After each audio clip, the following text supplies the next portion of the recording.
Hindi hahadlangan ni Pangulong Ferdinand R. Marcos Jr. ang anumang hakbang para sa pag-amyenda sa saligang batas. Pero nilinaw rin niya na mga probisyong pang-ekonomiya lang ang gusto niyang baguhin sa gitna ng mga pangambang magagamit ang charter change sa politikal na interes ng iilan. Yan ang ulat ni Bella Lesboras. Sa harap ng mga kongresista, negosyante, mga kinatawan ng Foreign Chamber at iba pang opisyal mula sa gobyerno at pribadong sektor, nagdeklara ng suporta si Pangulong Ferdinand R. Marcos Jr. para sa charter change o panukalang pag-amyenda sa konstitusyon. Ayon sa Pangulo, hindi niya pipigilan ang anumang hakbang para umusad ang tsa-tsa dahil batid niyang mahalagang maisaayos na ang mga probisyon sa saligang batas na nakahadlang sa ibayo pang pag-unlad ng bansa. Since the 8th Congress, there have been no less than 300 measures filed in the House of Representatives calling for the amendment of these economic provisions of our Constitution.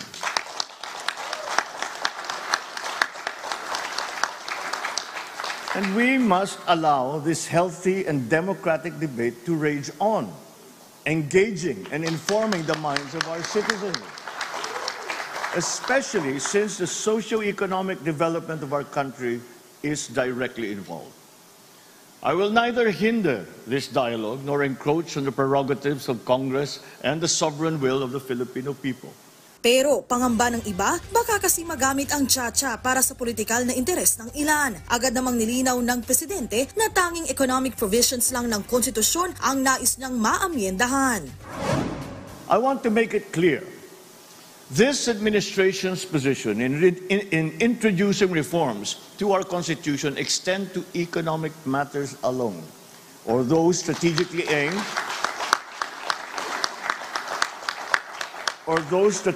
aimed at boosting our country's economy. Nothing more. In any event, this administration is going to push hard to attract more foreign investments to significantly help us achieve our ambition of upper middle class status by 2025. Dagdag pa ng presidente, makakaasa ang taong bayan na kapag may mga issue sa ating konstitusyon, hindi niya ito ipagsasawalang bahala at sa halip ay lubos na tututukan. I will not stand idly by, but rather will proactively confront these issues head-on.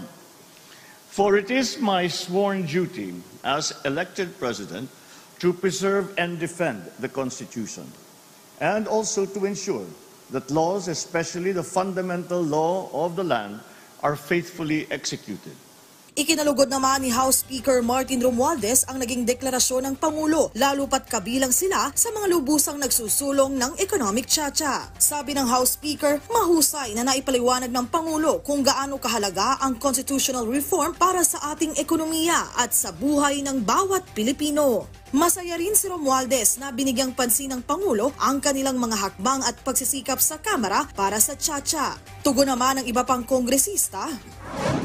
Lubos po tayong nagpapasalamat kay Pangulong Ferdinand Marcos Jr. sa kanyang walang sawang suporta sa mga pagsisikap ng House of Representatives sa pag-amyendahan ng mga economic provisions ng 1987 Constitution. The economic tsa-tsa that we will be proposing as advocated by no less than the Speaker of the House of Representatives, Speaker Martin Romualdez, magbibigay ng maraming oportunidad para sa ating mga kababayan. So sa ating mahal na Pangulo at sa ating mahal na Speaker, maraming salamat po sa inyong serbisyo para sa bayan.